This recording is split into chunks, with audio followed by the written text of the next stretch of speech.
All right, hey guys, welcome to the Daily Word Bible Study, a plain and simple book by book, chapter by chapter, verse by verse study through the entire Bible.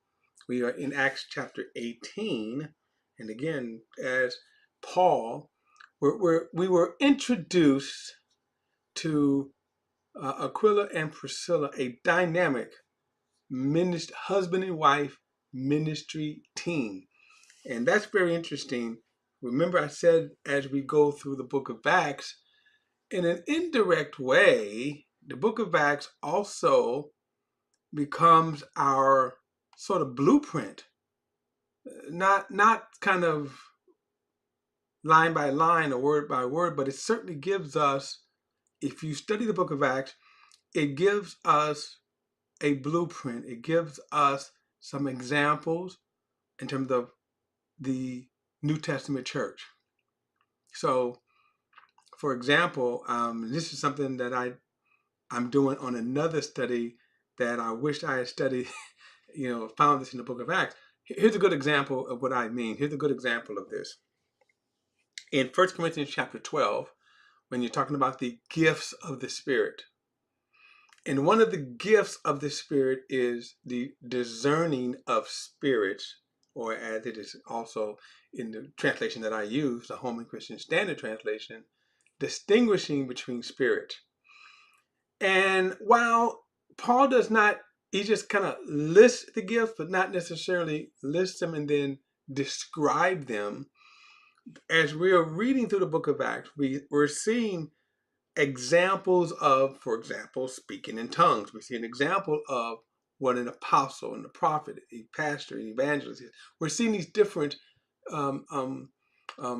examples in the book of Acts, and the distinguishing the spirits, or it's always, well, what did that mean? And we kind of saw it in when Paul ran across the slave girl who was praising him, saying, "Oh, these men are the great men of God." He was able to detect it was actually she was driven by a spirit. He cast the devil out the girl, and he caused a whole bunch of. That's Acts 16. So that's just again some of the examples. So I say that because the more conservative Christian churches that will say, under no circumstances could a woman pastor, then I say, look, you got examples, great examples with Aquila and Priscilla, and I know some very difference of minds, and she's now with the Lord, who were great examples of Aquila and Priscilla. um, I'm going to call their name because some of y'all are going to know their names. But Apostle Tyrone Collins, and then the late Dr. Cheryl Collins. But when you go back, and I've known them for years. I knew known for years. Back when I was a youngster. But if you want to look at how a ministry husband and wife team was, because they kind of ministered together. I know other obviously couples and stuff, but that's a kind of example there, okay, and that they ministered kind of equally together, okay. All right, let's see. Let's go back to it.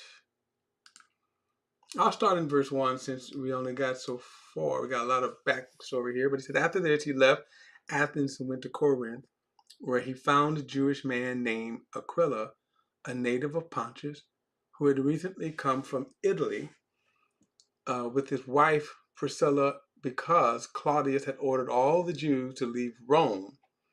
Okay, so this is as far as we got. Now,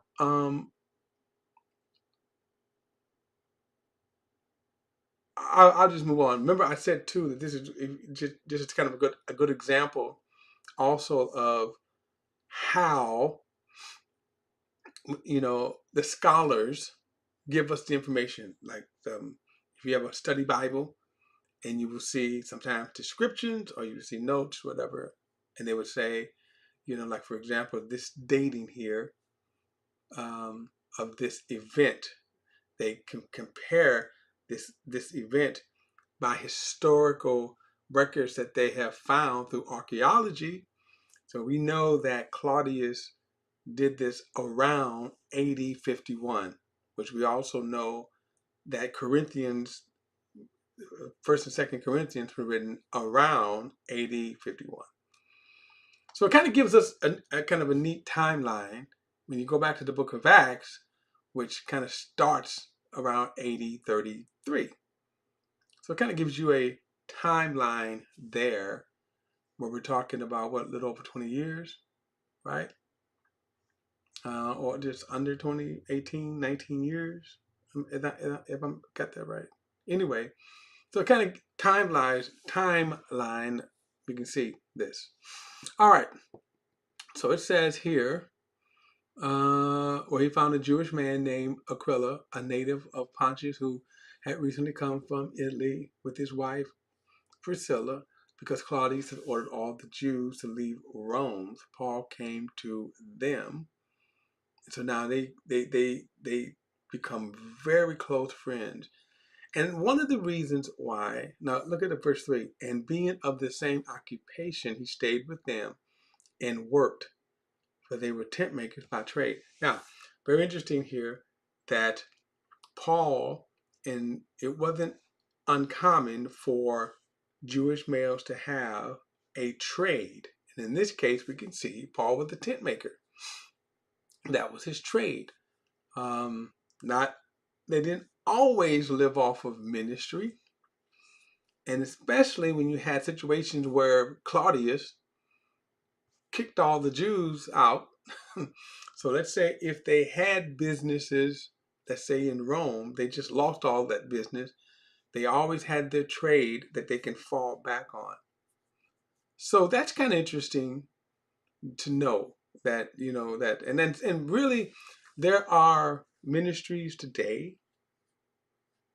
When I say ministries, I'm thinking of a monastery that is in the area where I live at. Okay, in the metropolitan area anyway. That was built by monks.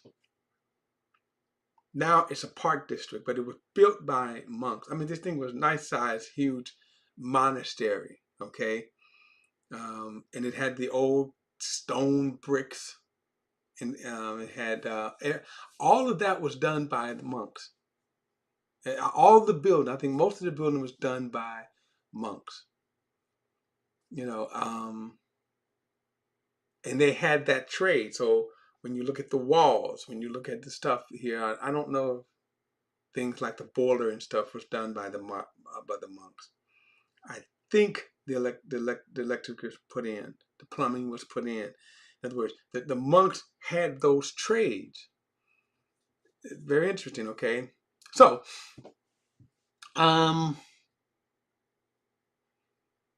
so Paul and them backup was they were tent makers, and notice he said they worked.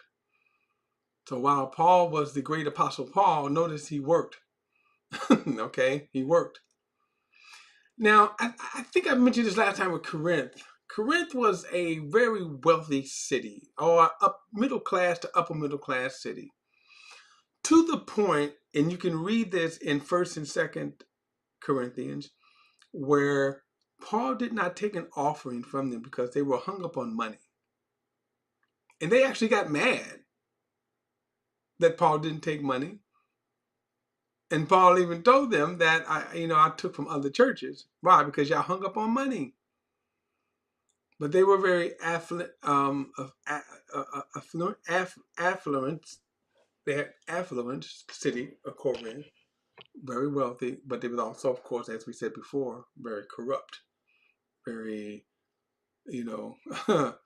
license. We call it immoral. Okay, that's the best word. Immoral. Okay. So anyway, they went to Corinth, and then that's where they kind of hooked up there. And then we're going to see that Paul's going to do a great work here in Corinth. Verse 4 says, he reasoned in the synagogue every Sabbath and tried to persuade both the Jews and the Greek. Now, again, this word persuade is the word we also use for faith and belief. In other words, we could easily substitute that. But so he said he tried to persuade them. And sometimes when you see from a personal person, they will say, I believe, I was persuaded. And that's what kind of what it means. So one was I have faith, that's the noun, that's faith is noun. Then I believe is the verb, but it means persuaded. And you see here that they're using the word persuade, that this is Paul now, his preaching was trying to persuade them or to bring them into faith. Okay? So he reasoned in the synagogue every Sabbath and tried to persuade both Jews and Greeks, which means that some of the Greeks were coming to the synagogues. Now, remember the Jews were kind of these were Jews that were dispersed, and they were living in and among the Romans. In a lot of cases, they held to their Jewish culture. Verse 5 says, when Silas and Timothy came down from Macedonia. Now, it's kind of interesting, too, as we go through the book of Acts, that you put these cities together with Paul's writings. Macedonia would be Philippians, okay? So it says, when Silas and Timothy came down from Macedonia, Paul was occupied with preaching the message and solemnly testifying to the Jew that Jesus is the Messiah. Now remember, he would always go to the Jews first. People, even though we know Paul as the apostle, okay, as the apostle to the Gentile, he was also the apostle to the Jews, even though the bulk of his work was among the Gentiles, taking the message of grace to the Gentile. But he also preached to the Jews. Verse 6, but when they resisted, and blasphemed, he shook his robe and told them, your blood is on your own heads. I am innocent. From now on, I will go to the Gentiles. And of course, we're going to see this was Paul really sticking it to him. But we'll see that later in a few chapters. Verse 7, so he left there and went to the house of a man named Titus Justus, a worshiper of God, whose house was next door to the synagogue. So he kind of walked out, okay, and went next door, okay. It's kind of funny because I'm going to be comical here. You ever go to like larger cities? You're mostly going to see this in larger cities. So you kind of go to kind of poor neighborhoods in larger cities. You have what they call storefront churches. And literally, excuse me, in storefront churches were, they could be as small as, let's say, 25 feet in width and then maybe 50 feet long. So that's kind of, could be a very small storefront church, storefront. And obviously they were initially for businesses. So you can put a cleaners in, you can put whatever business, you can put it in there. Those are the smaller ones. And of course there were larger storefronts. And then when business would move out, some churches would occupy these storefront churches. So you can have, 10, 15, 25 members. And then that was kind of a starting place for the ministry. And but in some places you would see where you could have a missionary Baptist church, a Pentecostal church. I'm trying to think. Usually, I've seen like 3 to 4 churches in a row next to each other, which wasn't that wasn't that common, but that was kind of interesting here. And I'm thinking about this here when he said, so he left the synagogue and then he went to the house that was next door to the synagogue. Now, some of these people, remember, some of these wealthy people oftentimes would open their houses to the Christian. They were wealthy, and sometimes they would have large rooms, okay? And so they would open their homes, and some of these wealthy, they could seat anywhere 50, 100, 150 people, depending on how big the house was. Now, verse 8 says, Crispus, the leader of the synagogue, believed the Lord along with his whole household. And then it says, many of the Corinthians, when they heard, get this, believed and were baptized. So a lot of Corinthians, right? We would call this today a move of God. Okay. Notice, even the synagogue, the one he just left. Okay, the leader of the synagogue, he just left. Well, he didn't leave, the synagogue leader didn't leave, but he believed on the Lord. Now, verse 9 says, "And the Lord said to Paul in the night vision, don't be afraid, but keep speaking, and don't be silent. But I am with you, and no one will lay a hand on you to hurt you, because I have many people in this city." And he stayed there a year and 6 months, teaching the word of God among them. Now this is interesting here when you look at the dynamic here. How God, now first and foremost, notice Paul often had these kinds of visions, dreams, and revelation for the ministry that God had called him to. And so God tells him, don't be afraid. Now why is that? We're going to see just in a moment why Jesus is telling them that. But notice they spent a year and a half teaching the word of God in this city. Oh, it's All right. So, verse 12. While Galileo was proconsul of Archia, okay, the Jews, now Corinthians was in Archia, the city of Corinth, the region. Remember, there were regions. Galatian was a region. Um, what's the one I'm just thinking about here? But Archia was one, and it had the city of Corinth. So he says, while Galileo was proconsul of Archia, the Jews made a united attack against Paul and brought him to the judges' bench. Now, we understand why Jesus told him, don't be afraid, right? You're going to be all right.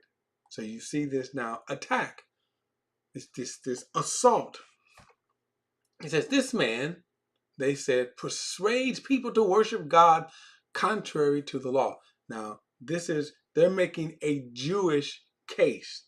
Now, watch this, because this is going to be very interesting. They're making a Jewish case to the Gentile proconsul. As Paul was about to open his mouth, Galileo said to the Jews, if it were a matter of a crime or a moral evil, it would be reasonable for me to put up with you Jews. Now, you see this attitude that they had. Like I told you, the Jews were not the most favorite people. Even today, you have a lot of people today that hate the Jews. And I would ask people too, why do you hate the Jews so much? Why do you hate them? And I will guarantee you, not one can give an intelligent reason why. Verse 15, but if these are questions about words, names of your own law, see to it yourself. I don't want to be a judge to such things. So he drove them from the judge's bench. Now, in other words, don't bother me with your Jewish laws. Now, the Jewish law, remember what happened when when the Romans took over the Jews. So they were kind of inherited from the previous world kingdoms, such as the Grecian kingdom, Median Persian kingdoms, and the Babylonian kingdoms. And again, they would allow them to, like the Romans, say, okay, keep your culture and stuff, just as long if it did, that it didn't conflict with Rome. Of course, they wouldn't. And then,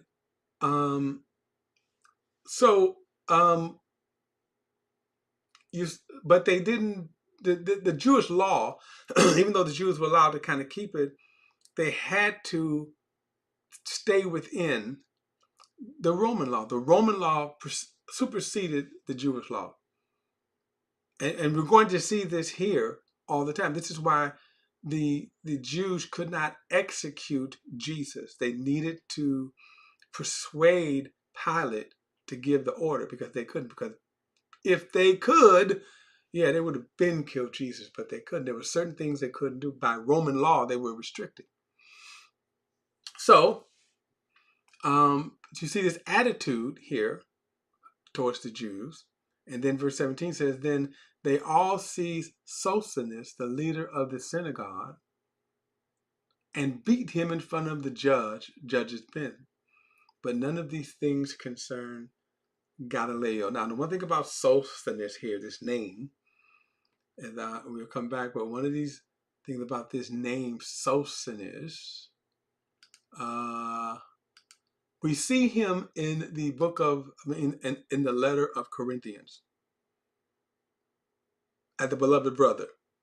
And some ask, and a good question is that, did this beating kind of convince, because they thought they had Rome on their side. And there's a lot of parallels I could make with this, with the politics scheme today, but I won't. But they attempted to use the Jewish law, the Jews attempted to kind of insert their Jewish law in a Roman setting, and Galileo was like, I don't even like you guys. And so they beat Sosthenes, right? They beat Sosthenes, and boom. And Galileo was kind of like, right? All right, guys, don't forget to like and share this video and subscribe to BP, the Bible Perspective. And as always, if you have a thought, a comment, add it to the comments section below. All comments are welcome. I'll see you in the next study.